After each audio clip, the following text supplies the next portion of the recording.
Looking at the different types of residential properties, whether it be a house. Most people go, I want to buy a house, right? I see so many people that say, I want to buy a house, and I want to buy a townhouse or a unit. And it always makes me think, right, like, what is your logic behind that?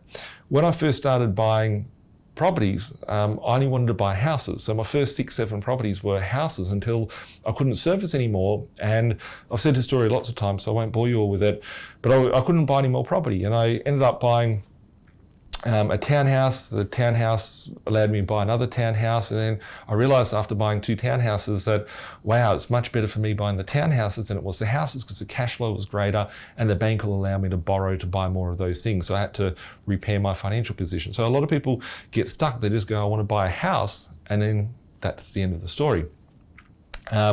So work out what is your strategy, and then work out the type of property you need.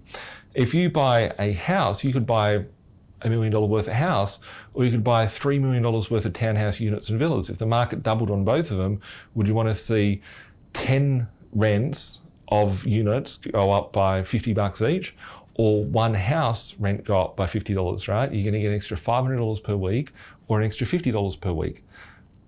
Simple fact, right? If you look at the value and they both double, you've got 10 properties going up from 3 million to 6 million, or you've got one house going from 1 million to 2 million. The property is only the vehicle. It's not the strategy. It's not the end game. So when looking at your portfolio, you need to work out, do I need a house, a townhouse, a unit, a villa? What is the best sort of vehicle do I need today to get me to the next level of my journey? And for me personally, in my portfolio, I went from a stage of having 100% houses to having about 70% strata property, so townhouse, unit, villa, whatnot. They serve their purposes. And then, there's a point now, like if I look at my portfolio, I'd probably say I've got maybe 20% houses, maybe about 30% townhouse, unit, villa, strata sort of thing. And then I've got maybe 10% commercial, maybe 20% in land holdings, acreage, stuff like that, maybe like 10% into motels. So I've spread it out across the portfolio.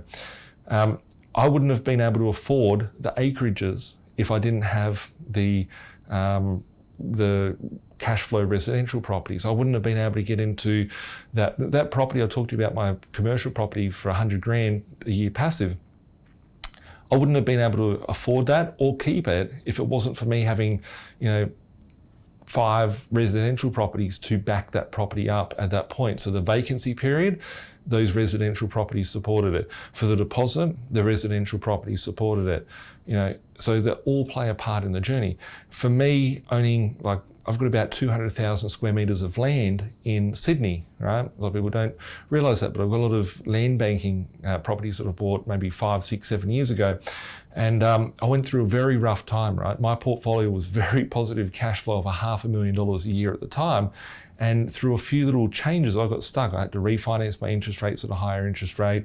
The properties that I bought were severely negative cash flow. I had to sell off a couple of properties that were positive cash flow.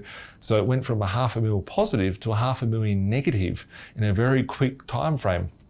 And if I look at those properties, if I didn't have the other assets that were there, I wouldn't have been able to acquire these properties. And these are blue chip properties that are probably worth, I'm talking like 10 of them that are worth, $5-6 million each now, which I bought for maybe $1 million. But if it wasn't for me being able to have the cash flow coming in from my positive cash flow from my rental properties, I wouldn't have been able to go and buy these sort of land holdings, which eventually I'll go and develop on and own suburbs sort of thing, right? Like 40, 50, 100 houses building in myself at one point into the future.